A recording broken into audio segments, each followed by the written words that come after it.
조선 중기 경상도 안동 땅 깊은 산골 마을에 김씨 과부가 살고 있었습니다. 25의 젊은 나이에 남편을 여의고 시어머니마저 돌아가신 후 홀로 남겨진 그녀는 남의 집, 삭바느질과 빨래로 근근히 생계를 이어가고 있었습니다. 손가락은 바늘에 찔려 늘 상처투성이었고 허리는 굽어갔지만 그녀는 불평 한마디 없이 묵묵히 일했습니다. 가난했지만 마음만은 부자였습니다. 매일 새벽같이 일어나 밤늦게까지 바느질을 했습니다. 어느 한겨울 밤 눈보라가 몹시 거세게 휘몰아치던 날이었습니다. 김 씨는 마을 부잣집 안주인의 혼수 이불을 완성하고 집으로 돌아가는 길이었습니다. 춥고 배고팠지만 품삯으로 받은 쌀 한 대를 품에 안고 발걸음을 재촉했습니다. 이 날씨에 누가 밖에 나와 있을까? 바람이 너무 세차게 불어 앞이 보이지 않을 정도였습니다. 김 씨는 고개를 숙이고 한 걸음 한 걸음 집을 향해 걸었습니다. 눈발이 얼굴을 때렸지만 멈출 수 없었습니다. 그때였습니다. 길가 느티나무 아래에서 희미한 울음소리가 들려왔습니다. 처음엔 바람소리인 줄 알았지만 가까이 다가가자 명백히 아기의 울음소리였습니다. 세상에. 이 추운 밤에 아기가?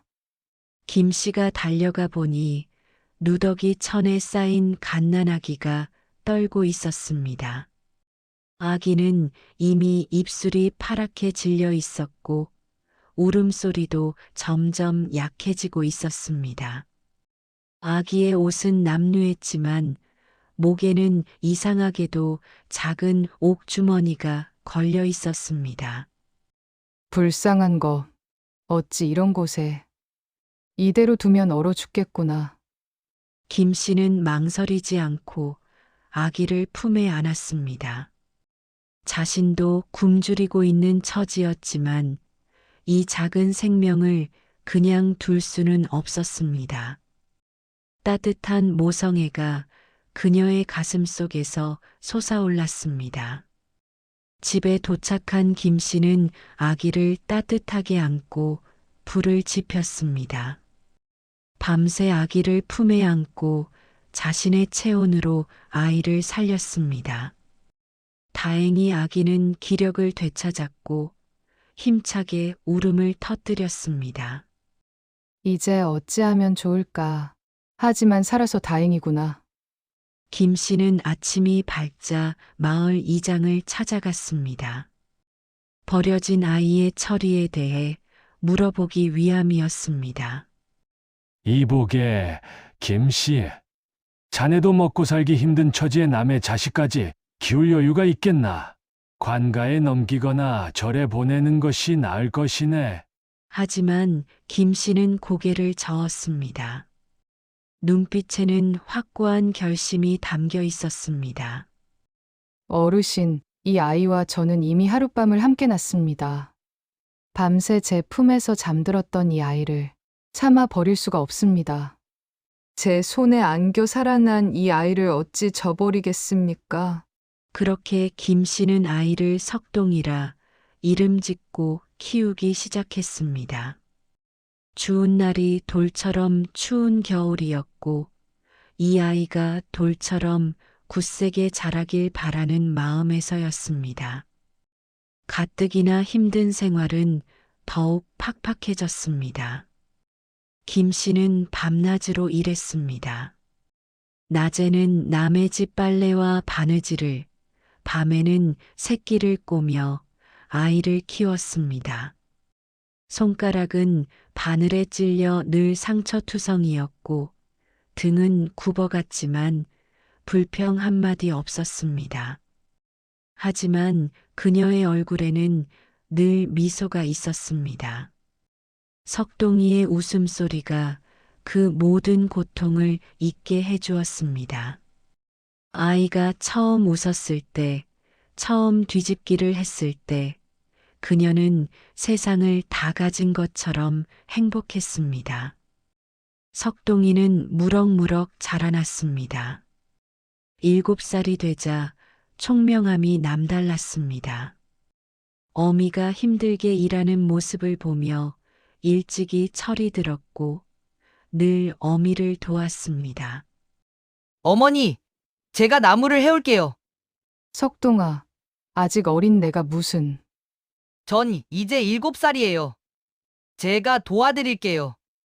어린 석동이는 자신보다 더 큰 지게를 지고 산에 올라 나무를 해왔습니다. 손은 나무 가시에 찔려 피가 났지만 어미 걱정시킬까 숨기며 웃었습니다. 작은 손에 물집이 잡혀도 내색하지 않았습니다. 시간이 흘러 석동이는 10살이 되었습니다. 마을 서당에는 다니지 못했지만 김 씨가 밤마다 직접 가르친 덕분에 그를 깨우쳤습니다. 김 씨의 남편이었던 선비가 남긴 몇 권의 책으로 석동이는 혼자 공부했습니다. 어머니, 어머니께 효도하고 싶어요. 내가 건강하게 자라주는 것만으로도 어미는 행복하단다. 어느 날 마을에 큰 흉년이 들었습니다. 이미 가난했던 김씨 모자의 형편은 더욱 어려워졌습니다. 하루는 석동이가 사흘째 굶고 있는 어미를 보며 눈물을 흘렸습니다. 제발 이것이라도 드세요. 석동이는 자신이 아껴두었던 마지막 좁쌀 한 줌을 내밀었습니다. 아니다, 석동아. 내가 먹어야 한다. 어미는 괜찮단다. 어머니가 쓰러지시면 저는 어떡해요? 제발요. 이거라도 드시고 힘내세요. 김 씨는 그런 아들을 보며 눈물을 삼켰습니다. 이 아이는 내가 낳지 않았지만 세상 어느 자식보다 효성이 지극하구나. 하늘이 내게 주신 선물이구나. 석동이가 15이 되던 해 마을에 방이 하나 붙었습니다. 한양 좌의정 대감댁에서 총명한 아이를 데려가 교육시킨다는 내용이었습니다. 숙식을 제공하고 과거 공부까지 시켜준다 했습니다. 어머니, 제가 한양에 가서 공부하고 싶습니다. 석동아, 하지만 한양은 너무 멀지 않느냐? 어머니를 편히 모시고 싶습니다. 제가 과거에 급제해서 꼭 호강시켜 드릴게요. 김 씨는 한참을 망설였습니다. 아들과 떨어져 지내야 한다는 게 가슴 아팠지만 아들의 장래를 위해서는 이것이 최선임을 알았습니다. 그래. 가거라. 하지만 명심해라. 너는 누가 뭐라 해도 내 아들이다. 한양 가서도 사람들에게 고개 숙이지 말고 내가 주어진 아이라고 무시하는 이가 있어도 기죽지 말 거라. 석동이는 눈물을 흘리며 어머니께 절을 올렸습니다. 떠나기 전날 밤 석동이는 어미가 자는 모습을 물끄러미 바라보았습니다. 바느질로 굽어진 등, 거칠어진 손, 이 모든 것이 자신 때문임을 알기에 가슴이 미어졌습니다. 어머니, 꼭 출세해서 돌아오겠습니다. 약속드립니다. 기다려 주세요. 한양으로 간 석동이는 좌의정 댁에서 다른 아이들과 함께 공부했습니다. 하지만 양반집 자제들은 천안 출신인 석동이를 무시했습니다. 야, 주온 거지 주제에 감히 우리와 함께 공부한다고? 내 어미는 과부라며 남편도 없이 너를 어떻게 낳았는지 수상하구나. 석동이는 이를 악물고 참았습니다. 어미의 말씀을 떠올렸습니다. 밤낮으로 글을 읽고 새벽같이 일어나 복습했습니다. 어미의 구분 등을 떠올리며 절대 포기하지 않았습니다. 남들이 자는 시간에도 석동이는 책을 놓지 않았습니다. 촛불이 다 타들어가도 공부를 멈추지 않았습니다. 손가락에 먹물이 배고 눈이 침침해져도 멈추지 않았습니다. 3년이 흘렀습니다. 석동이는 좌의정 대감도 놀랄 만큼 학문이 일취월장했습니다. 특히 경전에 대한 이해가 깊고 글재주가 뛰어났습니다. 석동아, 너는 분명 과거에 급제할 것이다. 내가 보장하마. 내 안에는 범상치 않은 기운이 있다. 좌의정의 격려에 석동이는 더욱 분발했습니다. 조금만 더 기다려주세요. 꼭 성공해서 돌아가겠습니다. 드디어 석동이가 21살 되던 해 과거 시험이 열렸습니다. 시험장에는 수많은 선비들이 모여들었습니다. 화려한 비단옷을 입은 양반집 자제들 사이에서 수수한 무명옷을 입은 석동이가 유난히 눈에 띄었습니다. 시험 문제는 효란 무엇인가였습니다. 석동이는 붓을 들었습니다. 손이 미세하게 떨렸습니다. 어미의 모습이 떠올랐습니다. 눈보라 치던 밤 자신을 주어 품에 안아주시던 그 따뜻함. 밤새 바느질하시던 어미의 고른 손. 자신은 배고파도 아들에게 먼저 밥을 주시던 어미. 추운 겨울날 자신을 따뜻하게 하려 당신의 옷을 벗어주시던 모습. 석동이의 붓끝에서 혼이 담긴 글이 흘러나왔습니다. 먹물이 종이 위를 흐르며 그의 진심이 글자 하나하나에 스며들었습니다. 효란 핏줄이 아니라 마음입니다. 진정한 어미는 낳아주신 분이 아니라 키워주신 분입니다. 저를 낳은 이는 눈 속에 저를 버렸지만 저를 주운 어미는 자신의 목숨을 깎아 저를 살리셨습니다. 굶주린 몸으로도 저를 먹이셨고 추운 겨울에도 당신의 옷을 벗어 저를 감싸주셨습니다.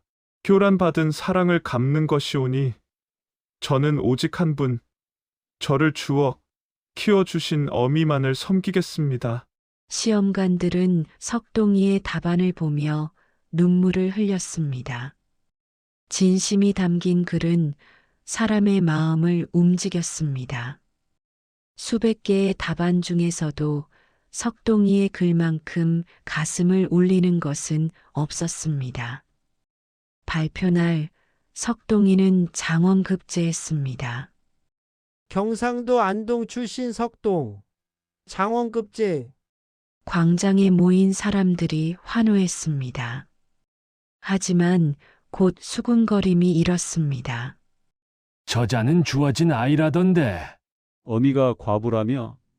천안 출신이 장원이라니? 석동이는 그 모든 말을 들었지만 개의치 않았습니다. 오직 어미께 이 기쁜 소식을 전하고 싶을 뿐이었습니다. 어머니, 제가 해냈습니다. 이제 편히 모실 수 있습니다. 석동이는 임금께 하직 인사를 드리고 고향으로 향했습니다. 가마가 아닌 말을 타고 달렸습니다. 하루라도 빨리 어미를 뵙고 싶었습니다. 밤낮을 쉬지 않고 달렸습니다. 몸은 지쳤지만 마음은 설렜습니다. 어머니, 제가 장원급제했습니다. 이제 편히 모시겠습니다. 마음속으로 수없이 되뇌었습니다. 어미가 얼마나 기뻐하실지 그 모습을 상상하며 석동이는 말에 박차를 가했습니다. 하지만 마을에 도착한 석동이를 기다리고 있던 것은 충격적인 소식이었습니다. 석동이냐? 자네 어미가 엊그제 돌아가셨네. 마을 이장의 말에 석동이는 그 자리에 주저앉았습니다. 세상이 무너지는 것 같았습니다. 무슨 말씀이십니까? 제가 떠날 때만 해도 건강하셨는데, 자네가 과거 보러 간 후 병이 들으셨다에 아마도 자네 공부시킨답시고 무리하게 일하시다가 끝내 일어나지 못하셨지. 마지막까지 자네 이름만 부르셨다에. 석동이는 미친 듯이 집으로 달려갔습니다. 초라한 방 안 거적대기에 덮인 어미의 시신이 있었습니다. 어머니! 석동이는 어미의 시신을 끌어안고 통곡했습니다. 온몸이 떨렸습니다. 제가 왔습니다. 장원 급제했습니다. 이제 편히 모실 수 있습니다. 제발 눈 좀 떠보세요. 제발요. 하지만 어미는 차갑기만 했습니다. 석동이는 어미의 거친 손을 잡았습니다. 평생 자신을 위해 일하신 그 손. 이제는 차갑게 식어버린 그 손. 이웃들이 전해준 이야기는 더욱 가슴 아팠습니다. 어미는 병이 깊어진 후에도 약 한 첩 쓰지 않았다고 했습니다. 대신 품삯을 모아 아들에게 보낼 편지를 부탁했다고 했습니다. 죽는 순간까지도 아들 걱정만 하셨다고 했습니다. 석동이는 어미의 유품 중 편지 한 통을 발견했습니다. 손때 묻은 종이 삐뚤빼뚤하지만 정성스러운 글씨. 석동이는 떨리는 손으로 편지를 펼쳤습니다. 우리 석동아, 이 편지를 읽을 즈음이면 어미는 이미 이 세상 사람이 아닐 것이다. 슬퍼하지 말거라. 어미는 행복했단다. 16년 전 그 눈보라 치던 밤, 너를 처음 안았을 때를 기억하느냐? 아마 내가 기억할 리 없겠지. 하지만 어미는 그날을 잊을 수가 없구나. 남편을 잃고 혼자 남은 어미에게 하늘이 너를 보내주신 것이라 믿었다. 너를 키우며 어미는 다시 살아갈 이유를 찾았단다. 내가 처음 걸음마를 했을 때, 처음 어미라고 불렀을 때, 첫 글자를 읽었을 때, 그 모든 순간이 어미에게는 꽃이 피는 것만 같았다. 너의 웃음소리가 이 가난한 집을 궁궐처럼 만들어 주었단다. 석동아, 내가 장원급제했다는 소식을 듣고 싶었지만 어미의 몸이 그날까지 버티지 못할 것 같구나. 하지만 괜찮다. 어미는 이미 안다. 내가 반드시 출세할 것이라는 것을. 너는 그만큼 착하고 똑똑한 아이니까. 한 가지 부탁이 있다. 내 목에 걸려있던 옥 주머니를 아직도 간직하고 있느냐? 그 안에 작은 천이 들어있을 것이다. 때가 되면 그것을 펼쳐보거라. 너에게는 내가 알아야 할 진실이 있단다. 그리고 석동아, 너를 버린 이들을 원망하지 말거라. 그들도 어쩔 수 없는 사정이 있었을 것이다. 대신 앞으로 내가 만날 사람들에게 따뜻하게 대해주거라.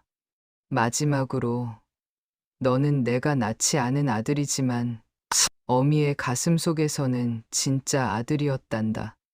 아니, 그 어떤 친자식보다 더 소중했단다.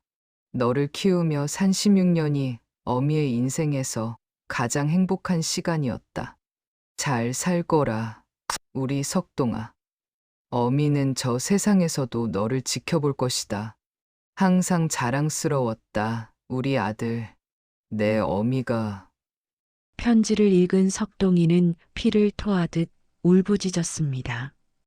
종이 위로 눈물이 떨어져 글씨를 번지게 했습니다. 석동이는 어미를 정성껏 장사 지냈습니다. 마을에서 가장 좋은 자리에 모시고 3년상을 치르기로 했습니다. 석동이는 조정에서는 특별히 3년 복상을 허락했습니다. 장원급제한 인재였지만 석동이는 모든 것을 뒤로하고 어미의 무덤 곁을 지켰습니다. 어느 날 석동이는 문득 어미의 유언이 떠올랐습니다. 옥 주머니에 천을 펴보라는 말씀.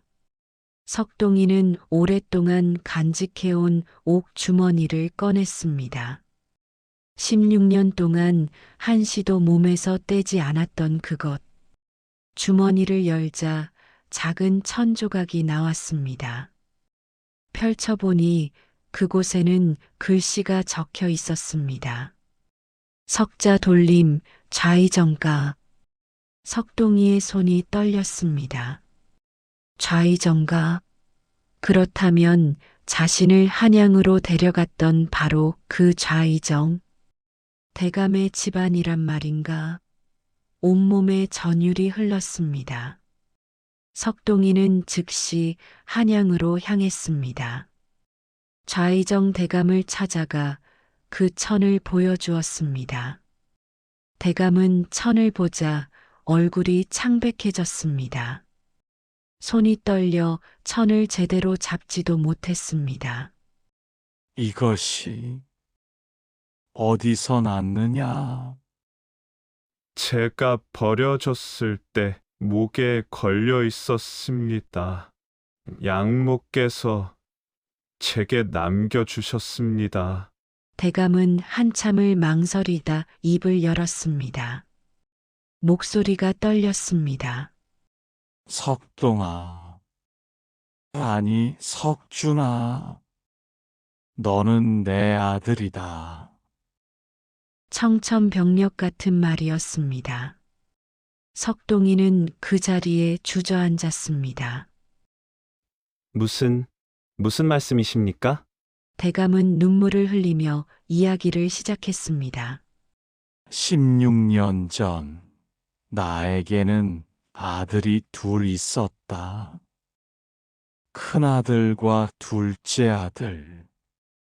하지만 둘째 아들, 바로 내가 태어났을 때 영모에 휘말린 우리 집안은 멸문지화를 당할 위기였다. 당시 나는 영모와 무관했지만 왕실의 의심을 받고 있었다.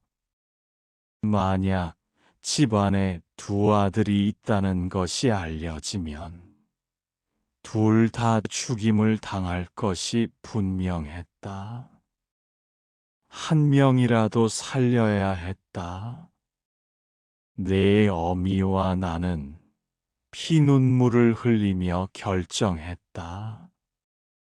한 아들이라도 살리기 위해 너를 몰래 먼 곳에 버리기로. 안동의 깊은 산골이라면 아무도 찾지 못할 거라 생각했다. 그리고 훗날 혹시라도 너를 찾을 수 있을까 하여 그 천을 남겼다. 하지만 뒤늦게 사람을 보냈을 때 이미 내가 사라진 후였다. 16년 동안 그 죄책감에 단 하루도 편히 잠들지 못했다. 대감은 목이 메었습니다. 눈물이 볼을 타고 흘러내렸습니다. 그런데 내가 살아 있었구나.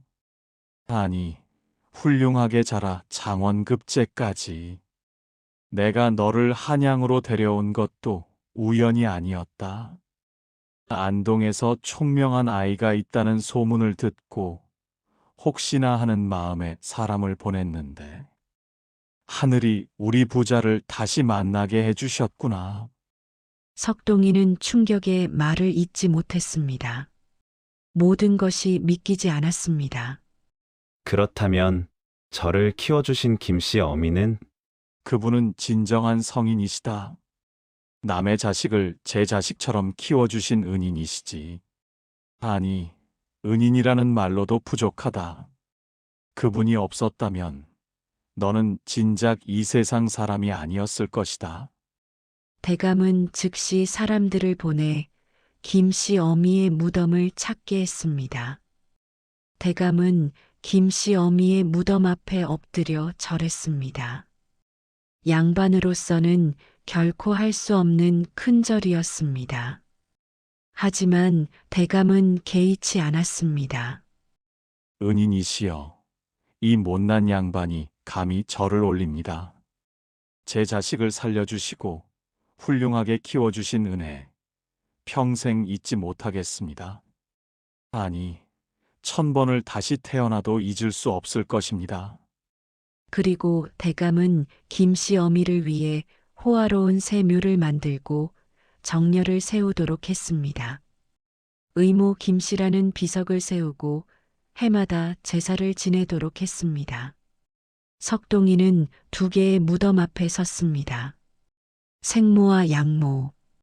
한 분은 자신을 낳았고 한 분은 자신을 키웠습니다. 생모는 이미 석동이를 버린 죄책감으로 병을 얻어 돌아가신 후였습니다. 석동이를 버린 그날부터 죽는 날까지 생모는 단 하루도 편히 잠들지 못했다고 합니다. 어머니, 원망하지 않습니다. 어미도 어쩔 수 없었음을 압니다. 저를 살리기 위한 선택이었음을 압니다. 그리고 김씨 어미의 무덤 앞에서는 이렇게 말했습니다. 어머니, 제게는 여기 어머니가 유일한 진짜 어미입니다. 피는 물보다 진하다지만 사랑은 피보다 더 진합니다. 어미의 사랑으로 제가 있습니다. 어미가 아니었다면 오늘의 저는 없었을 것입니다. 조정에서는 석동이를 불렀습니다. 좌의정의 아들이라는 신분이 밝혀진 이상 그에 맞는 대우를 하겠다는 것이었습니다. 하지만 석동이는 뜻밖의 청을 올렸습니다. 전하, 소신은 좌의정가의 둘째 아들 석준이 아닌 빔씨의 아들 석동으로 살고 싶사옵니다. 조정이 술렁였습니다. 모든 신하들이 놀란 표정을 지었습니다. 무슨 말이냐? 내 친부는 좌의정 대감이시다. 양반가의 자제로서 영화를 누릴 수 있는데. 석동이의 눈에는 확고한 의지가 담겨 있었습니다. 전하, 소신을 낳아주신 분은 생부모이시나 소신을 사람으로 키워주신 분은 김씨 어미입니다. 그 은혜는 하늘보다 높고 바다보다 깊사옵니다. 소신이 만약 양반가의 자제로 산다면 빔씨 어미의 은혜를 저버리는 것이옵니다. 소신은 평생 김씨의 아들로 주어진 아이로 살며 그 은혜를 갚고자 하옵니다. 임금은 깊이 감동했습니다. 경의 효심이 지극하도다. 과인이 특별히 화노니 경은 김씨의 아들로서 살되 좌의정가와도 의를 끊지 말지어다. 석동이는 절을 올렸습니다. 그는 자신의 녹봉으로 고향 마을에 서당을 세웠습니다. 그리고 과부와 고아들을 도왔습니다.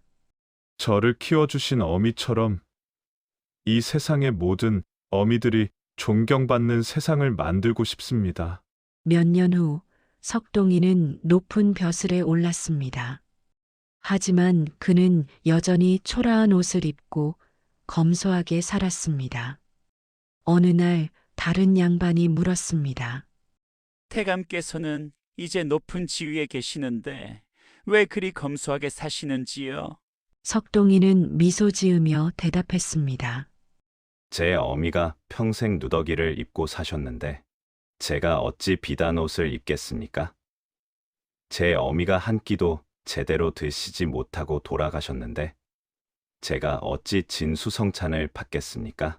그는 매일 새벽 김씨 어미의 영정 앞에 절을 올렸습니다. 그리고 중요한 결정을 할 때마다 어미께 여쭤보았습니다. 어미, 이 일을 이렇게 처리하는 것이 옳을까요? 사람들은 석동이를 보며 말했습니다. 저 분이야말로 진정한 효자로다. 석동이는 훗날 영의정에까지 올랐습니다. 그리고 임금께 청하여 전국의 효자와 연려를 표창하는 제도를 만들었습니다. 특히 양자나 의자를 극진히 모신 이들을 크게 포상했습니다.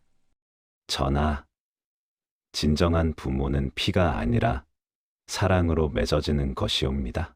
석동이가 세상을 떠난 지 100년이 흐른 후 그의 이야기는 전설이 되어 전해졌습니다. 안동의 그 마을에는 의무각이라는 사당이 세워졌습니다. 매년 봄이 되면 전국에서 사람들이 찾아와 절을 올렸습니다. 특히 양부모와 양자식들이 많이 찾아왔습니다. 진정한 가족은 피가 아니라 사랑으로 만들어진다. 석동이의 묘비에 새겨진 이 글귀는 수백 년이 지나도 많은 이들의 가슴에 울림을 주었습니다. 그날 눈보라 치던 밤 굶주린 과부가 주운 아기. 그 아기는 자라 나라의 기둥이 되었고 양모의 은혜를 세상에 알렸습니다. 세상 사람들은 이렇게 말했습니다. 하늘은 석동이를 버렸지만 김씨 어미는 그를 주었다. 그리고 그 사랑이 한 사람의 인생을, 나아가 한 시대를 바꾸었다. 이 이야기는 우리에게 묻습니다. 진정한 부모란 무엇인가? 핏줄인가? 사랑인가? 진정한 효도란 무엇인가? 받은 것을 갚는 것인가? 당연한 의무인가? 석동이와 김씨 어미의 이야기는 조선시대 야담으로 전해지며 수많은 사람들에게 감동을 주었습니다. 가난하고 힘들어도 포기하지 않은 어미의 사랑. 그 사랑을 평생 잊지 않고 갚은 아들의 효심. 이것이 바로 이 시대가, 그리고 지금 이 시대가 필요로 하는 진정한 가족의 의미가 아닐까요?